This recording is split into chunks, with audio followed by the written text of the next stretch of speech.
when I was younger and I was an activist, boots on the streets, organizer activist in the Bay Area, in Boulder, Colorado. One of the things I used to tell people when we were going up against the state or going up against the institution, whatever it happened to be, was in preparation that one of the things they would want to do is to get right with God,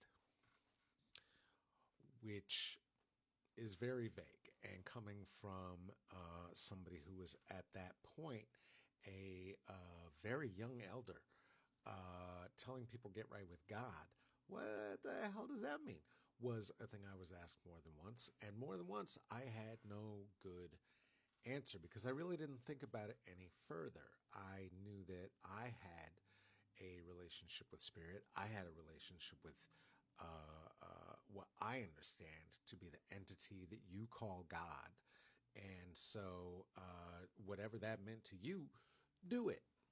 That's not helpful when somebody's asking, "How do I get right with God?" Right. So, here's my take for the absolutely nobody who has asked me in a very long time. Getting right with God in this moment, I think, is understanding that if in every one of the major three, any one of the big three, let me say it that way.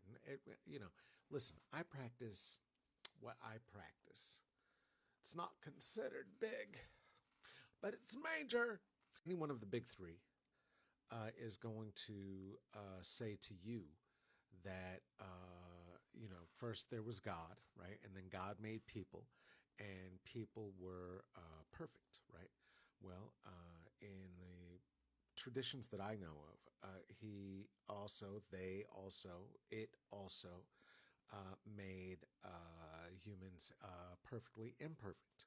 That means also with our disabilities. That means also with our variations. That means also with our variance in height, in size, in acumen, for the blab, for the yapping.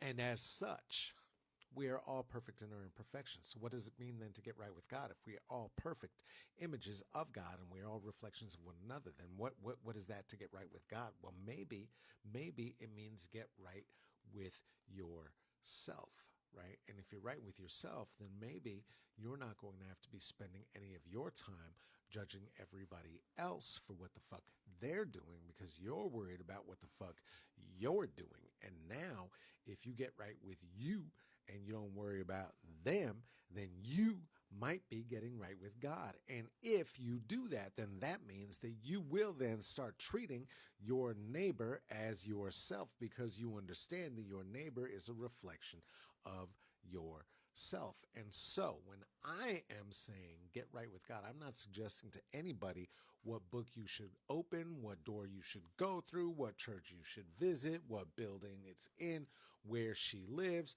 I don't know. She lives with you. That's up to you. Find your favorite version of the story. I don't give a you, yahoo. What? What? A you, yahoo. Anyway,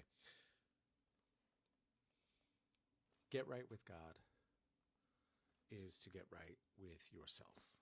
And once you are right with yourself, then you are able to live more easily right with the world, right? So rather than spending your life trying to make the world right for you, maybe it means spending the time to make you right for the world and to create space that way. It's a full moon. Real good time to let go of things. And in this particular full moon, we are moving out of a position that we have held for some 250 years in terms of where Pluto has been stationed, and it will not any longer. We are all being asked to change. We are all being asked to grow. We are all being called on to evolve. And from my small corner of the world,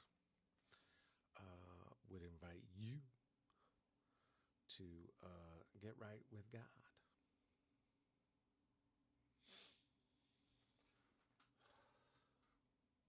I'm very uncomfortable with all the sincerity. That wasn't very funny, but seriously, do it.